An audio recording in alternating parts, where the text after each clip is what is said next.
Hello दोस्तों। कहानी गुल्ली डंडा। हमारे अंग्रेजी दोस्त माने या ना माने, मैं तो यही कहूंगा कि गुल्ली डंडा सब खेलों का राजा है। अभी कभी लड़के को गुल्ली डंडा खेलते देखता हूँ तो जी लोटपोट हो जाता है कि इनके साथ जाकर खेलने लगूं। ना लॉन की जरूरत, ना कोर्ट की, ना नेट की, ना थापी की। मजे से किसी पेड़ की टहनी काट ली, गोली बना ली और दो आदमी भी आ जाए तो खेल शुरू हो गया।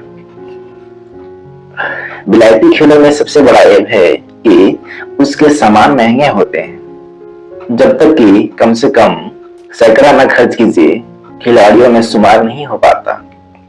यहाँ गुल्ली डंडा है कि बिना हर फिटकरी के चोखा रंग देता है और हम अंग्रेजी चीजों के पीछे ऐसे दीवाने हो रहे हैं कि अपनी सभी चीजें अरुचि हो गई। स्कूलों में हर एक लड़के से 300-400 रुपए सालाना केवल खेलने की फीस ली जाती है। किसी को यह नहीं सोचता कि भारतीय खेल खिलाएं जो बिना दाम कौड़ी के खेले जाते हैं। अंग्रेजी खेल उनके लिए है जिनके पास धन है।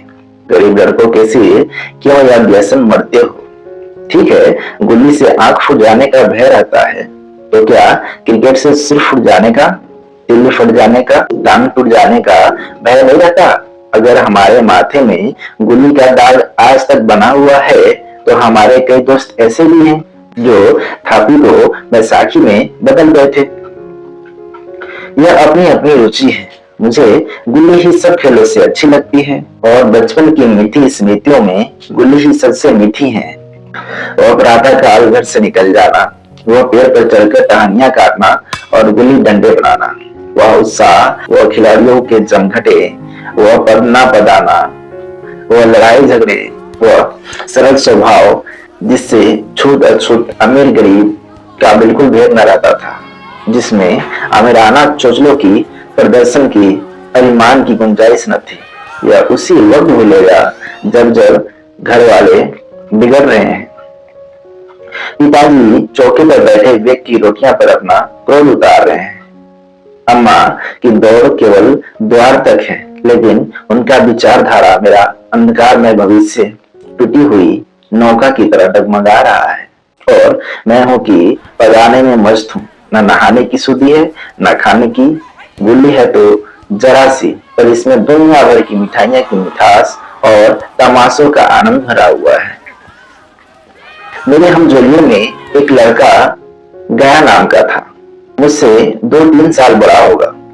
दुबला, बंदरों की सी लंबी लंबी पतली पतली उंगलियां, बंदरों की तरह चपलता, वही छल्लाहट। गुल्ली कैसी ही हो पर इस तरह लपकता था जैसे छिपकली कीड़े पर लपकती है। मालूम नहीं उसके माँ बाप थे या नहीं, कहाँ रहता था, क्या खाता था, पर हमारे गुल्ली क्लब का चैंपियन जिसकी तरफ वह आ जाए उसकी जीत निश्चित थी। हम सब उसे दूर से ही आते देख उसका दौड़कर स्वागत करते थे और अपना गोलियां बना लेते थे। एक दिन मैं और गया दो ही खेल रहे थे। वह पदा रहा था, मैं पद रहा था। मगर कुछ विचित्र बात है कि पदाने में हम दिन भर मस्त रह सकते हैं, पदना 1 मिनट का भी अखरता है। मैंने गला छुड़ाने के लिए सब चालें चली जो ऐसे अवसर पर शास्त्र विहित न होने पर भी क्षम्य हैं, लेकिन गया अपना दांव लिए बगैर अपना पिंड न छोड़ता था। मैं घर की ओर भागा। अनुनय विनय का कोई असर न हुआ था। गया ने मुझे दौड़ाकर पकड़ लिया और डंडा तान कर बोला, दाओ देकर जाओ, पकाया तो बड़े बहादुर बन के, पढ़ने के बेर में क्यों भागे जाते हो? तुम दिन भर पढ़ाओ तो मैं दिन भर पढ़ता रहूं। हाँ तो तुम्हें दिन भर पढ़ना पड़ेगा। मैं खाने जाऊं न पीने जाऊं? हाँ, मेरा दाव दिए बिना कहीं नहीं जा सकते। मैं तुम्हारा गुलाम हूँ। हाँ, मेरे गुलाम हो। मैं घर जाता हूँ, देखो मेरा क्या कर लेते हो। घर कैसे जाओगे? कोई दिल लगी है, दाव दिया है, दाव लेंगे। अच्छा, कल मैंने अमृत खिलाया था, वो लौटा दो। और तो पेट में चला गया। निकालो पेट से। तुमने क्यों खाया मेरा अमृत? अमृत तुमने दिया तो मैंने खाया। मैं तुमसे मांगने ना गया था। तब तक मेरा अमृत न दोगे, मैं दांव न दूंगा। मैं समझता था न्याय मेरी ओर है। आखिर मैंने किसी स्वार्थ से ही उसे अमृत खिलाया होगा। कौन निस्वार्थ किसी के साथ सलूक करता है? भिक्षा तक तो स्वार्थ के लिए देते हैं। जब गया ने अमृत खाया तो फिर उसमें मुझे दाव देने का क्या अधिकार है? रिश्वत देकर तो लोग खून पचा जाते हैं। यह मेरा अमृत यूं ही हजम कर जाएगा। अमृत पैसे के 5 वाले थे तो गया कि बाप को भी नसीब न होंगे। यह सरासर अन्याय था। गया ने मुझे अपनी ओर खींचते हुए कहा, मेरा गाँव देकर जाओ, अमृत समुद्र मैं नहीं जानता। जो न्याय का बल था वह अन्याय पर डटा हुआ था। मैं हाथ छुड़ाकर भागना चाहता था, वह मुझे जाने न देता। मैंने उससे गाली दी, उसने उससे कड़ी गाली दी और गाली ही नहीं एक चाटा जमा दिया। मैंने उसे दांत से काट लिया, उसने मेरी पीठ पर डंडा जमा दिया। मैं रोने लगा। गया मेरे इस अस्त्र का मुकाबला न कर सका। मैंने तुरंत आंसू पोंछ डाले, डंडे की चोट भूल गया और हंसता हुआ घर पहुंचा।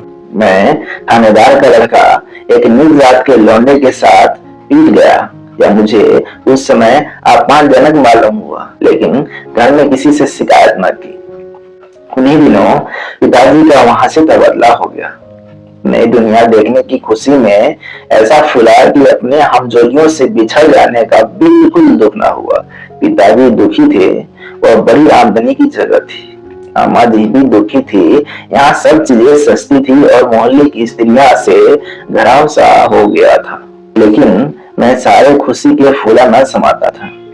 लड़कों में जीत उड़ा रहा था। वहाँ ऐसे घर थोड़े ही होते हैं। ऐसे ऐसे ऊंचे घर हैं कि आसमान से बातें करते हैं। वहाँ के अंग्रेजी स्कूल में कोई मास्टर लड़कों को पीटे तो उसे जेल हो जाए। मेरे मित्रों की फैली हुई आंखें चकित मुद्रा में बतला रही थी कि मुझे उनकी निगाहों में कितनी स्पर्धा हो रही है। मानो कह रहे थे कि तू भगवान हो भाई, जाओ, हमें तो इसी उजड़ ग्राम में जीना है और मरना भी। 20 साल गुजर गए। मैंने इंजीनियरिंग पास की और उसी जिले का दौरा हुआ।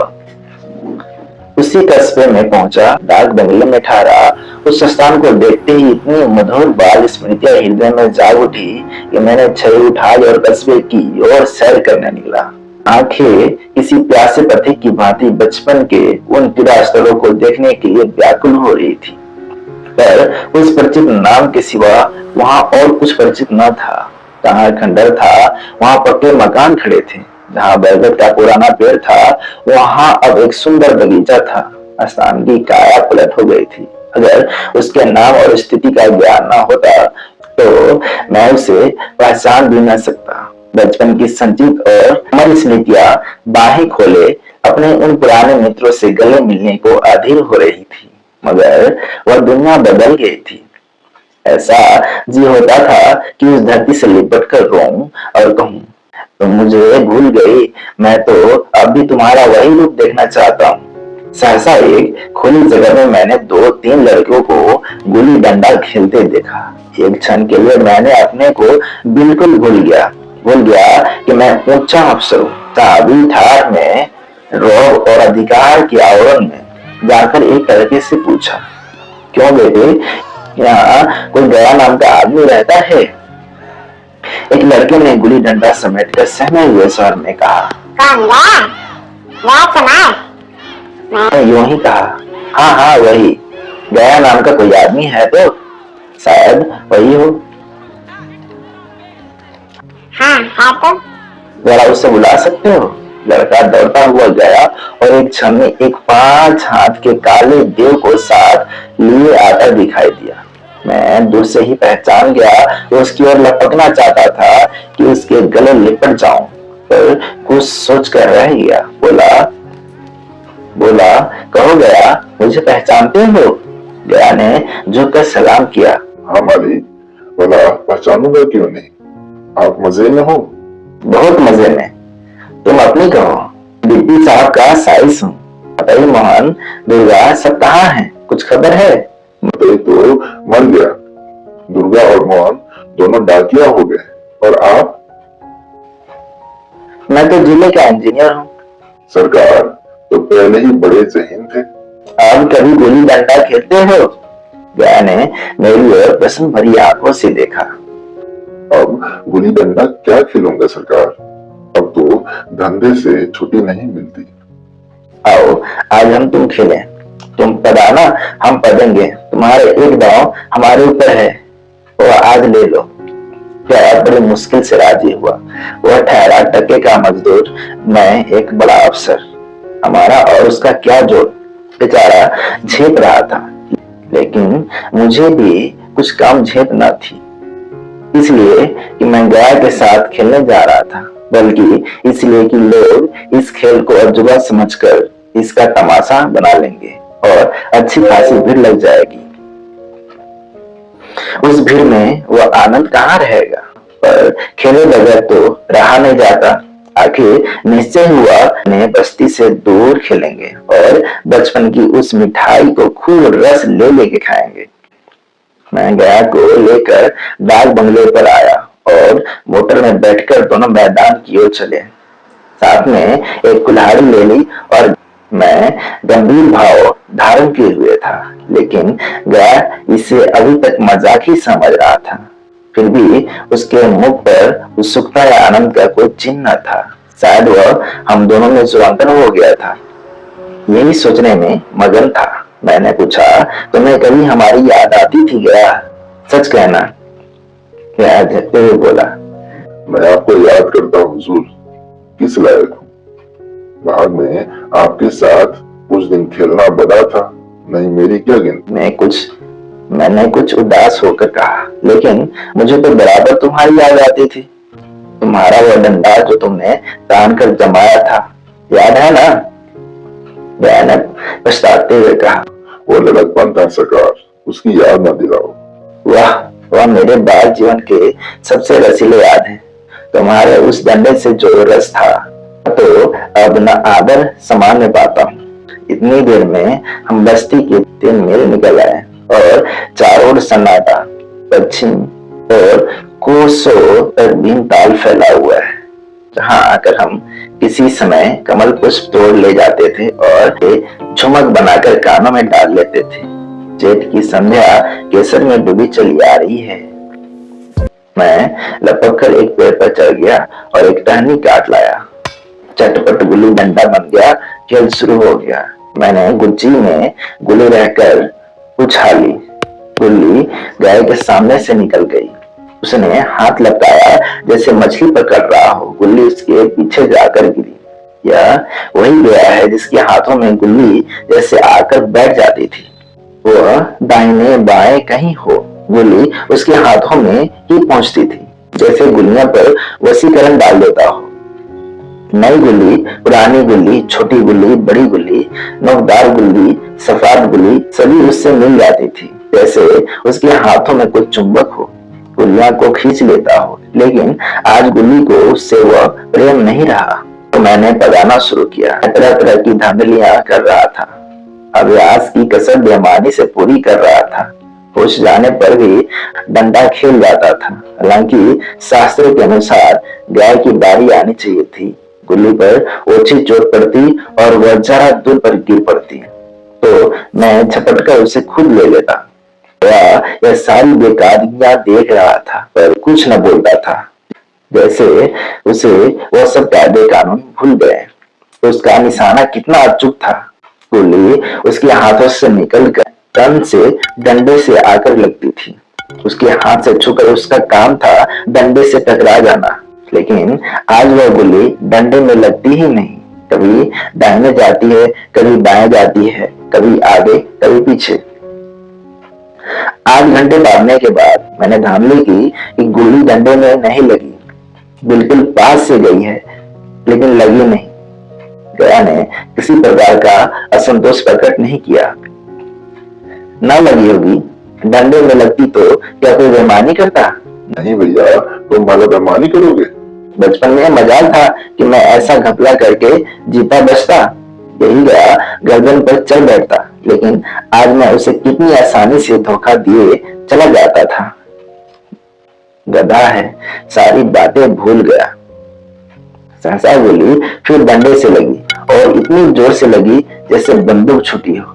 इस पर मान के सामने अब किसी तरह की धांधली करने का साहस मुझे इस वक्त भी ना हो सका, लेकिन क्यों ना एक बार सबको झूठ बताने की चेष्टा करूं। मेरा हरज ही क्या है, मान गया तो वाह वाह, नहीं तो दो चार हाथ पड़ना ही पड़ेगा। अंधेरा का बहाना करके जल्दी से छुड़ा लूंगा, फिर कौन दाव देने आता है। गया ने विजय के उल्लास में कहा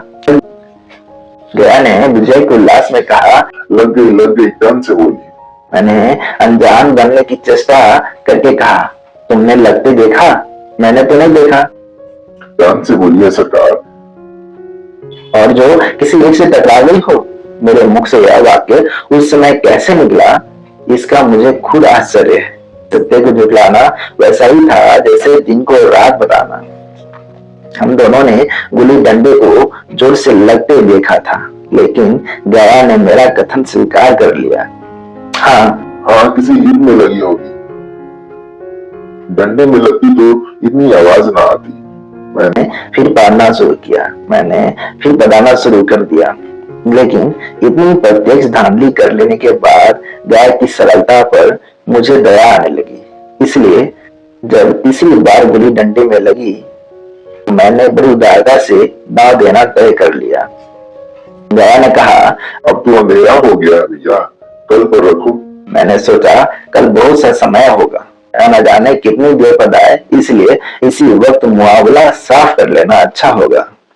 नहीं नहीं, अभी बहुत उजाला है, तुम अपना दाव ले लो। गुल्ली सूझेगी नहीं। कुछ परवाह नहीं। गया ने बताना शुरू किया, पर बिल्कुल अभ्यास न था। उसने दो बार टान लगाने का इरादा किया पर हुच गया। से कम में वह दाव खो बैठा। मैंने अंदर की विशालता का परिचय दिया। एक दाव और खेल लो, तुम तो पहले ही हाथ में हुच गए। नहीं भैया, अब अंधेरा हो गया। तुम्हारा अभ्यास छूट गया, कभी खेलते नहीं। खेलने का समय कहाँ मिलता है भैया। हम दोनों मोटर पर जा रहे थे और चिराग जलते जलते पड़ाव पर पहुंच गए। गया चलते चलते बोला, कल यहाँ गुल्ली डंडा होगा, सभी पुराने खिलाड़ी खेलेंगे, तुम भी आओगे? जब तुम्हें फुर्सत हो तभी खिलाड़ी को बुलाओ। मैंने शाम का समय दिया और दूसरे दिन मैच देखने गया। कोई 10-10 आदमियों की मंडली थी। कई मेरे लड़कपन के साथ ही निकले अधिकांश युवक थे जिन्हें मैं पहचान न सका। खेल शुरू हुआ, मैं मोटर पर बैठा बैठा तमाशा देखने लगा। आज गया का खेल, उसका नैपुण्य देखकर मैं चकित हो गया। टार लगाता तो गुल्ली आसमान से बातें करती। कल किसी और झिझक व हिचकिचाहट बेदिली आज न थी। लड़कपन में जो बात थी आज उसने पूर्णता प्राप्त कर ली थी। कहीं कल इसने मुझे इस तरह पदाया होता तो मैं जरूर रोने लगता। उसकी डंडे की चोट खाकर गुल्ली तो 100 गज की खबर लाती थी। पढ़ने वाले में एक युवक ने कुछ धांधली की। उसने अपने विचार में गुल्ली लपक ली थी। गया का कहना था गुल्ली जमीन से लगकर उछली थी। इस पर दोनों में ताल ठोकने की नौबत आ गई। युवक दब गया। गया का तमतमाया हुआ चेहरा देखकर वह डर गया। अगर वह दब न जाता तो जरूर मारपीट हो जाती। मैं खेल में न था, पर दूसरों के इस खेल में मुझे वही लड़कपन का आनंद आ रहा था जब हम सब कुछ भूलकर खेल में मस्त हो जाते थे। अब मुझे मालूम हुआ कि कल गया ने मेरे साथ खेला नहीं, केवल खेलने का बहाना किया। उसने मुझे दया का पात्र समझा। मैंने धांधली की, बेईमानी की, पर उसने जरा भी क्रोध न आया, क्योंकि इसलिए कि वह खेल रहा था, मुझे खिला रहा था, मेरा मन रख रहा था और मुझे पढ़ाकर मेरा कुचुम्बर नहीं निकालना चाहता था। मैं अब अवसर हूँ। यह अवसर ही मेरे और उसके बीच दीवार बन गई है। मैं अब उसका लिहाज पा सकता हूँ, अदब पा सकता हूँ, साहचर्य नहीं पा सकता। लड़कपन था तब मैं उसका समकक्ष था। यह पद पाकर अब मैं केवल उसका दया योग्य हूँ। वह मुझे अपना जोड़ नहीं समझता। वह बड़ा हो गया है और मैं छोटा हो गया हूँ। शुक्रिया।